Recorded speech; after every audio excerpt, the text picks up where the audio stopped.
Diamond dance on my teeth, 100 bands on my jeans. Got some niggas that's dumb, pray my niggas get free. All right, let me know when you ready. We good? So I ain't never, do I show the product first or what I got on? Oh. All right, what's up, man? It's Young E-Class Kites, and today our sponsor is Campaign. It's a clothing brand from the DMV, specifically the DC area. It was in Shoe City, all over the world. Premium quality hoodies and sweatsuits and socks and t-shirts. They loaded me up, man. They loaded me up. Campaign. I forgot the slogan. Don't sue me for it. My man Leak got this. Shout out to Campaign, our sponsor for the day. Kite members. Kite members, my kite community, I appreciate y'all for always supporting me and showing me this love in my beginning stages of my YouTube career. But yeah, we about to get into another episode of Kites.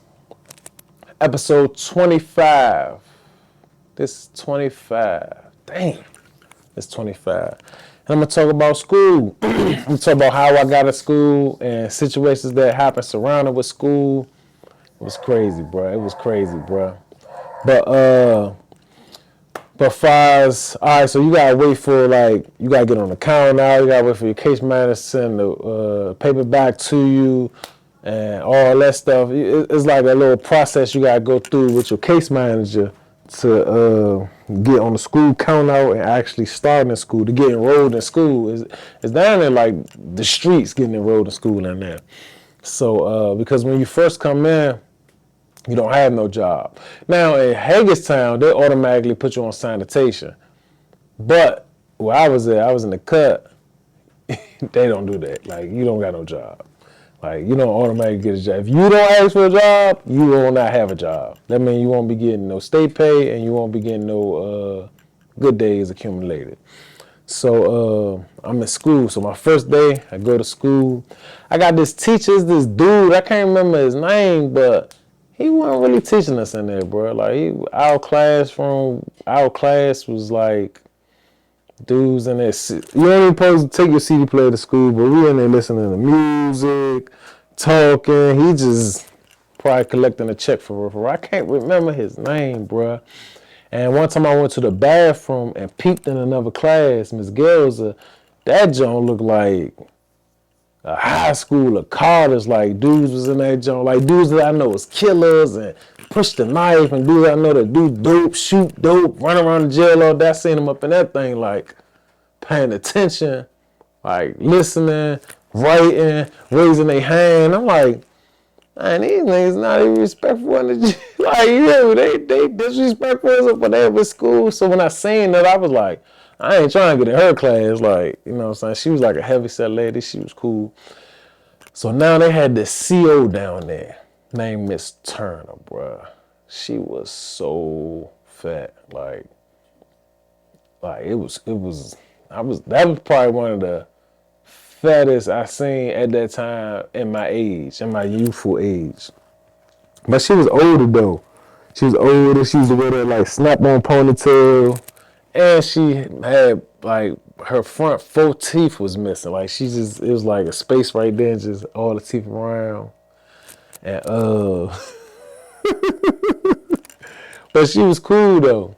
And she's the first person that actually told me that I looked like a young, dang, what's his name?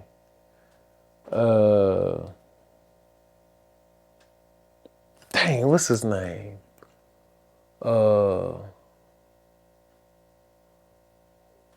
Billy D. So I look like Billy D. Williams, like a young. Cause she used to just always tell me how handsome I was, and she's like, "You look like a Billy D. Williams." So that's to tell you how old she was. She was talking about I look like Billy D. And I didn't even know at the time who Billy D. Williams was, and they was trying to tell me the movies he was in and all that. I didn't know, I was young. So a dude told me, like, bruh, she's sweet on you, young. She's sweet on you. I was like, she's sweet on me. He's like, I think she like you. So now that changed my energy towards her. Because at first I used to just come around to school and just, hey, what's up? Kick the bubble with her. She asked me a bunch of 1,000,000,000 questions. And I go to class, come out of class, talk to her again. So now I'm in my mind like, dang, I might be about to get me some yibby. So but they told me she was messing with somebody too, but he don't be there when I be there. So one day I went to school and she took me into like the teacher's lounge part. And there was a couch in there. And she was like, this couch is disgusting. I was like, why you say that? It's like, this is couch they all be doing it on. They be doing it. This person. She telling me all the people that be, you know what I'm saying, having sex with the prisoners for real, the staff members or whoever come down there. And like teacher and CO, like whoever come down here, they be doing their thing on their couch. So I was like, oh yeah, that's the nice couch. She like, yeah. And I pushed her on it. And then she gave me this look. And I was like, we on it now, what's up? But something had happened, something had happened, threw it off, and nothing never went past that point of that moment right there. So I was like, man, the next day I was like, man, I'm going to smack at her. As soon as I go down to school, I'm going to smack at her. Mind you, now I'm being pressed to go to school to talk to a CO. I'm still not focused on learning how to read what I need to be in school for. So I go down there the next day and I like talk to her, and then Alf come down there. Alf. Everybody who know Alf is crazy as all outdoors. Alf, that's my man. So I'm focused. My day, I'm going down there, I'm going smack at her. And when I get down to the grill, I hear Alf. And then she like, oh, and she said his name. Oh, I think it's like Hughes or something. She go open the grill for him. He come down there. I was like, man, what's up, little Mo? What's up, man? What you doing right here? So she like, oh, that's my baby right here. Like, oh, yeah. And Alf just cocked and smacked her on the ass. Wow! I was like, you going to jail. I thought she was about to call the code, and she ain't do nothing but laugh. I was like, it's that easy. I'm sitting here plotting and planning and strategizing and all this. This man, I never seen him down to school before. This man just literally walked down here and just smacked her on the ass. And they disappeared. Like, I don't know what this. So I went to class. So I'm in this class, like I said, we ain't learning nothing, we ain't doing nothing or whatever. So, day after day, go to school. It's like regular school hours. You go in the morning, you be there, then you go to lunch from the school. Then you come back to school after lunch, stay there until school day is over. So, I'm still going down there every day, be messing with Miss Turner or whatever, but I'm missing out on the morning action in the prison. And I'm like, man, I ain't even, you hear me? Like, I ain't even, like, I'm not doing nothing in school. So one day, I just walked out of school because Miss Turner was talking to somebody. She's always a dude down there with her talking. I just walked out of school, and I seen Whack. I'm like, man, what's up? Where you going? He like, man, I'm about to go down the laundry. One of the laundry rooms. It's certain like laundry rooms that do the laundry for like jail stuff, like I guess like the shop work clothes or whatever the case may be. So I go down there with him. So he down there, Dip down there, Chucky down there, and like two other people. So we down there talking, chilling, laughing, you know what I'm saying? Dudes got their phones. Now mind you, that's my first time down there too. So I'm just down there, you know what I'm saying, chilling. It felt like a barbershop environment. Like we just down there talking, chilling.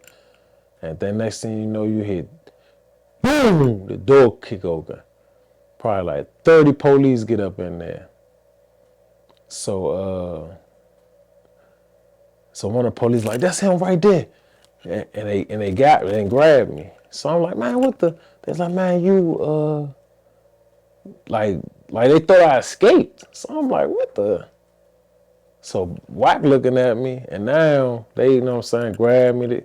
I can't remember if they put me in handcuffs or not, but they was like, I gotta go to Center Hall. So I went to Center Hall, and, you know what I'm saying? They was like, why I wanted to. Whole T, they did count. All the people that was in the laundromat was on account for laundry. I'm on account for school. So they look for me in my cell, I'm not there. They look for me down school, I'm not there. Now they like, where you at? So I don't know how they knew I was down the laundromat, or that was just a place they looked at. Or I don't know how they ended up coming down the laundromat. They found me down laundry.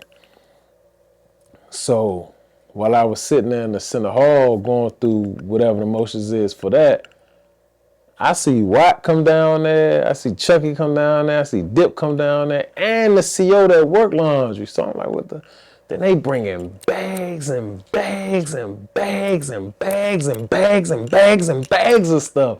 They got tons of cans and pounds of tobacco, weed. There's a bunch of phones, a bunch of phones, a bunch of knives. I'm like, what the? And everybody looked blown. And so I still don't really know what's going on. So I hear the CO talking, was basically saying like he don't know why I was down there, he don't know who I am, this, that, and the third. So you know what I'm saying? They let everybody go because they didn't find nothing on nobody. And the CO that worked down there was talking to like Chunky and all them.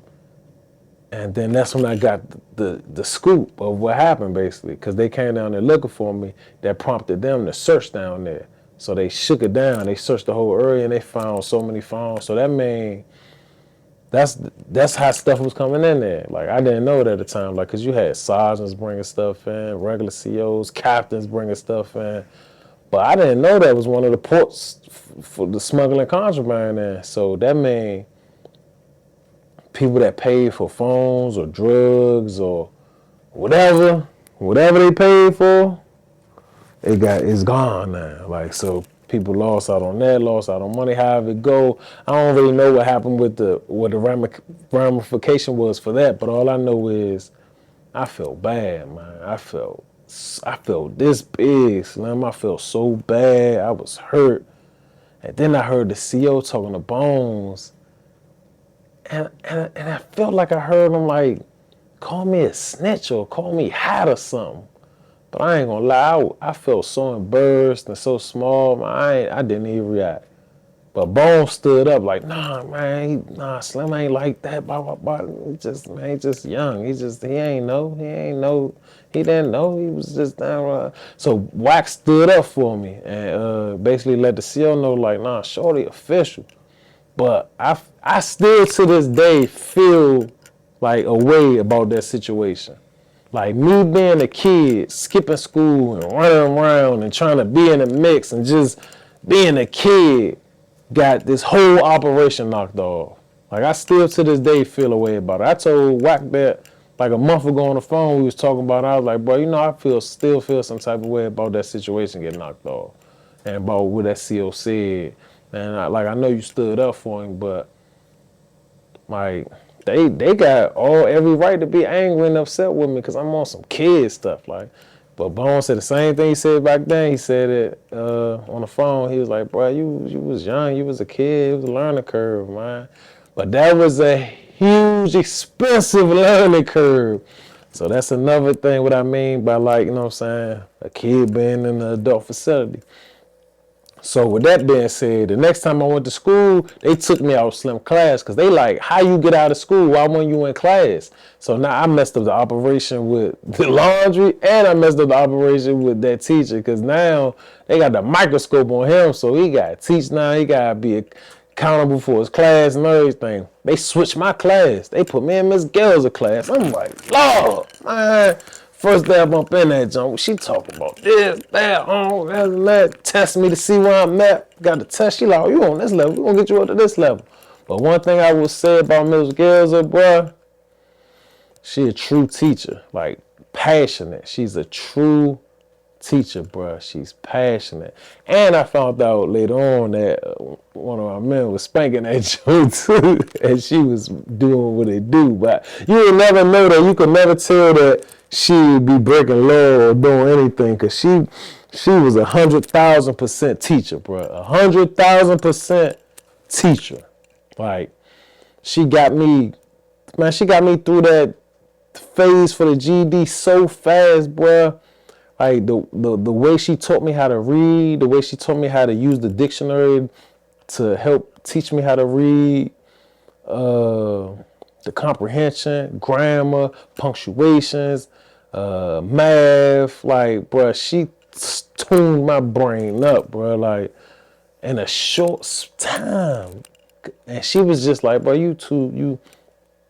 She's like, oh yeah, and she teach at, like, she was teaching at like a Howard County school too or something like that. But she was like that, bro. Like, I really learned how to read, bro. Like she gave me the tools to teach myself how to read in the cell when I'm not in school. Like, and I couldn't believe. And then she told me, like, yeah, I'm gonna put you in to take the pre-GED. I was like, nah, I ain't ready. She was like, you ready? I'm telling you. I was like, I ain't ready, bro. I'm not ready. I took the pre-DG, smashed it. I couldn't believe it. I'm like, am I smart? And that's when she gave me the spiel that I carry with me. Smart don't really got nothing to do with the scholar and the book stuff. That's memory. You just gotta remember the steps. Like in multiplication, as long as you know the steps, you know how to multiply. You don't gotta memorize 8 times 8 is this, 9 times 9. None of that don't matter. As long as you know the steps of how to come up with the answer to the problem, you know how to multiply. Same way with division, same way with writing. As long as you know the steps, as long as you know the steps of how punctuation and grammar supposed to be, you got it. It's more memory than anything. It don't got nothing to do with smarts. It's just memory of the steps. And she was like, you taking a GED. I was so nervous, bro. I was so nervous. And that night I stayed up on the phone. Bone let me hold the phone. I was up all night on the phone, bro. Forgetting I gotta take a test in the morning. I was tired as I don't know what. So I went and got some coffee. This is the first time I ever drank coffee in my life. I just heard coffee keep you up and always seen that. Drank the coffee. Now my stomach growling. My stomach was growling so loud, people thought I farted. Like, they was like, damn, boy. I was like, nah, that's my stomach growling. But let me rewind it, because I was so far ahead. I just wanted y'all to know, like, Miss Gail, bruh, she was a teacher of all teachers, bruh. She really got me to focus. She got me to apply myself. And she got me to, that's how I got my GED. That's how I learned how to read. That's how I learned how to comprehend. That's how I learned how to study. That's how I learned how to research. Like, you know what I'm saying? Once I started getting into history. Because it was a real point in that jump. Like, you got to think, I'm in there with adults, and I'm in there with, these dudes was in college. This is back when they still had the colleges and all that stuff going on. Like, these dudes, I can't have no regular conversation with them. And I vowed that I will be able to cover any topic: politics, history, religion, literature, music, movies, fashion, and articulate it, and know how to speak and know what I'm speaking of. I vowed to myself I won't be left out of any conversation, because there was so many times in the beginning of that bit when I was up in that cut that I used to just listen to people talk because I didn't know what they was talking about. But I vowed to myself never again. I was like, I'm not getting left out of no conversation. Especially once I learned how to read, bro. It was curtains. It was curtains. Like, it was over. It was over. That's all I needed. It's like they gave me a weapon. It's like they gave me a portion of freedom.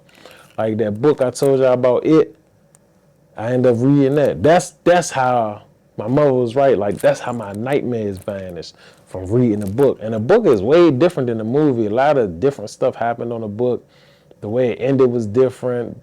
Come to find out, like, it is not really a clown. It was just using the clown. It was using that because most kids are scared of clowns. So it was using that to projected fear. Like it was really like a big spider that came out of space and all this stuff. The book was different. The book was different. But yeah, so that's my, school experience. But it was ran like school was ran like a real school though. Especially once I got in Miss Gail's class. Like she held you accountable about being on time, doing your homework. Like, yeah, she gave us homework in there. She gave us homework in there, bro. Like, I used to be blown. But also, that got me on a night yard count out. So now I'm out at a night yard. Night yard is like the night yard is like the place to be in that jump. Night yard is like the place to be in that jump. That's when the basketball leagues, that's when the A-League, and you know what I'm saying? That's when even the football, like that's when you see the best. You will see people that you never seen in the prison ever at night yard. Because a lot of dudes worked in the shop, or a lot of dudes hustled or did their thing, but they ain't come out. They ain't frequent and move around the jail. They wasn't in them spaces, but they come to night yard to chill, relax. They had like movie night out there. They had a movie playing in the gym. You got the phones in the gym. You got the band room. Some dudes working out. But majority, and then you got a concession stand, because that's what the packet of money that I was telling you about. They got the 50 cents and the 25 cents and 5 cents. Go to the concession stand, they got like Edie's ice cream, all the stuff, just like they got what a corner store got basically. You go there, a lot of dudes go out there, buy a bunch of stuff, take it to their sale. Dudes made coolers, put the ice in, you put everything in there, you be straight. But night yard was it, man. Night yard was like, paid a full movie that ripped that everybody was on when they had their cars, their best clothes, their best outfits, their best everything. That's what night yard was. You throw whatever you got on, you be outside, you just be cool, and you be politicking. Like night yard was different, man. Night yard was different. It was different. It was different, man. But I'm real appreciative of going to school in the cut though, man, because I don't believe I will be me without that experience. You know what I'm saying? Without that school experience, without that schooling, I wouldn't be me. I wouldn't be me at all. I definitely wouldn't be as articulate and able to, do what I've done thus far without that schooling, without Miss Gail's, without getting my GED. Like without her believing in me and getting me to believe in myself. Like that was big.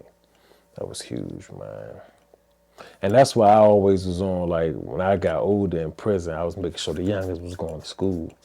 Because, like, that experience changed so much for me. Like, it's really, like, I can't even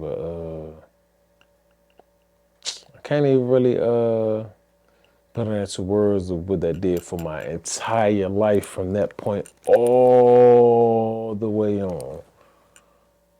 My mom was so happy, bro. My mom was so happy. You remember when I got it? My mom was so happy, man. I don't know if did I tell y'all that my man Bird painted this? Like I got to put the video on there when he mailed it to me and I opened it up.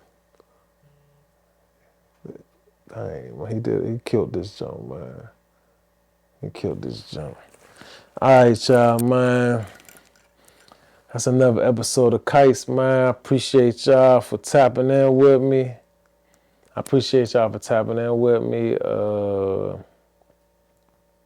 Like, comment, subscribe, cut the notification bell on. They've been hitting me up in the comments. Be consistent. I'm about to start being consistent. Shout out the campaign. You already know, do your damn thing.